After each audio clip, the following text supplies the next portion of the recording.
নমস্কার সবাইকে। আমি আবারও চলে আসলাম নতুন একটা মাছের ঝোল ভিডিও নিয়ে। মাছের ঝোল তো রেগুলার আমরা আলু দিয়ে সবজি দিয়ে সবাই খাই।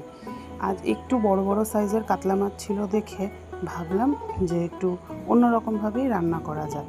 দিনটাও যখন স্পেশাল, তো কিছুই না, একটু দই কাতলা করেছিলাম, পেঁয়াজের বেরেস্তা করে মাছটাকে তুলে রেখেছিলাম। আর মাছের মধ্যে নুন আর গোলমরিচ গুঁড়ো দিয়ে মাছটাকে ম্যারিনেট করে রেখেছিলাম।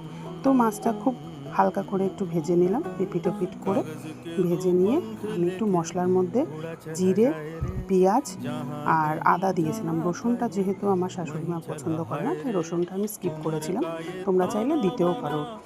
মশলাটা খুব ভালো করে কষে নিয়ে আর বলতে ভুলে গেছি, ফোড়নে দিয়েছিলাম গোটা গরম মশলা, জিরে আর তেজপাতা।